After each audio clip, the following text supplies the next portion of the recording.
Thank you. Thank you. I like not knowing what's gonna happen. I like making memories. Sometimes I do all this crazy around my colleagues just so that they can tell their friends I did it. But rather than talk about myself, just briefly, I want to just talk about my genre. Stand-up comedy is an incredibly American genre.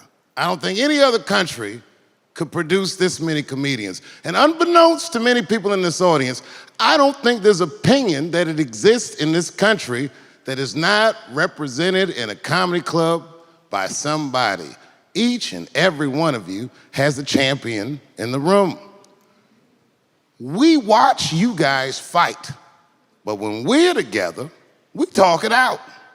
I know comics that are very racist, and I watch them on stage, and everyone's laughing, and I'm like, that mother means that.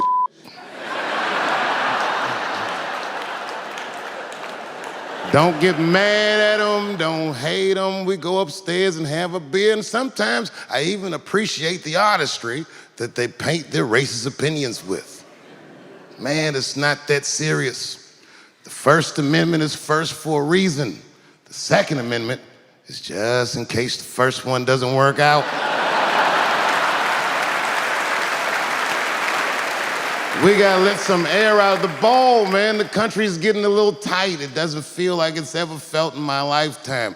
So tonight, I am honored that my colleagues are here in comedy and in music.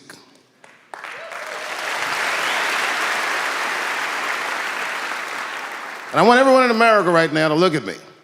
Look at me smoking indoors. I didn't ask anybody, I just did it. What are they gonna do? Kick me out before I get the prize? No, nigga, this is called leverage.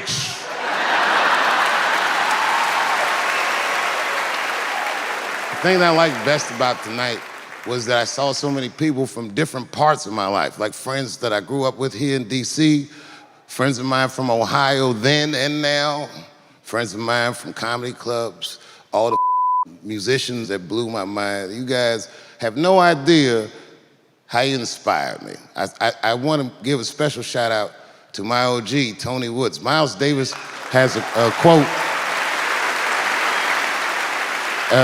It's one of my favorite. Miles Davis said so much cool shit, but one of the things he said I always loved, he said, it took me years to learn how to play like myself. You know, he would watch other musicians and he would try to play like Dizzy or Bird or all the guys who were great. Tony Woods was my Dizzy and Bird if I was a Miles. I was trying to play like you. You were the first person I ever saw do it absolutely right. You were fearless and you told the truth. There's something so true about this genre, when done correctly, that I will fight anybody that gets a true practitioner of this art form's way, because I know you're wrong. This is the truth, and you are obstructing it. I'm not talking about the content, I'm talking about the art form. Do you understand? Do we have an agreement? And what I really wanted to say tonight, and I'm glad I get the platform to do it, I'm gay. I am gay, and I can't wait to see what this does for my career, being gay like this. So many special shout outs. One of the main architects of the comeback of the century, my brother and my mentor, the mighty Stan Lathan. I never dreamed that I would be able to work with someone as great as you. These last 5 specials, straight fire. I wouldn't want to do another special with anybody else but you. So eat your mother vegetables and live as long as you can, because we doing a few more of these bitches. Neil Brennan, your speech made me cry, because it reminded me of all those hard days of work and all that money I never got for it. The other real special shout out I gotta make, because none of this would have been possible on any level without this person, is my mother. Mom. My mother. Mom. You have no idea what I put this woman through. If you had just given birth to me, that would have been more than enough. But the fact that you raised me and raised me well, we had a real oral tradition in our house. I knew the word griot when I was a little boy. A griot was a person in Africa who's charged with keeping the stories of the village. Everyone would tell a griot the stories and they would remember them all so that they could tell future generations. And when they got old, they'd tell them to someone else. And they say in Africa, when a griot dies, it's like a library was burnt down. And my mother used to tell me, before I ever thought about doing comedy, she said, you should be a griot. And she'd fill me with every story of black life. You know, she's educated in African American studies, and she would let me understand the context that I was being raised in, that I'm being raised in a hostile environment that I have to tame. By the time I was 14 years old, I was in nightclubs, mastering an adult world. It was terrifying. Crack epidemic was going on, and my mother would hear gunshots outside and be scared to death. Maybe it's my son.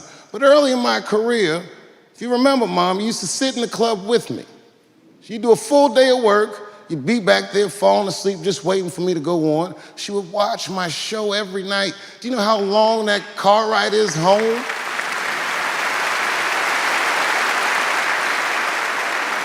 How many of you have ever heard your mother say, jokes were a little too much tonight, son?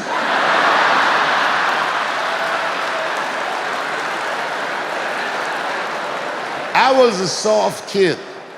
I was sensitive, I'd cry easy, and I would be scared to fist fight. And my mother used to tell me this thing, I don't even know if you remember, but you said this to me more than once. You said, son, sometimes you have to be a lion so you can be the lamb you really are. I talk this like a lion. I'm not afraid of any of you. When it comes word to word, I will gab with the best of them, just so I can chill and be me. And that's why I love my art form, because I understand every practitioner of it. Whether I agree with them or not, I know where they're coming from. They want to be heard. They got something to say. There's something they notice. They just want to be understood. Love this genre. It saved my life. So tonight, Mom, I would like to honor you in a very special way that I cannot do on my own. But because now I'm a man with great and influential friends, I'd like to ask my man Thundercat to come out on the stage. Thundercat, the Mighty Most Def. Washington, D.C., thank you very much for giving me a home and a place to start. Today is officially Dave Chappelle Day in Washington, D.C. The mayor declared it last night. So, in the future, on Dave Chappelle Day, I ask everyone who wishes to celebrate it to make one incredible memory for themselves and or somebody else. Thank you very much. Good night.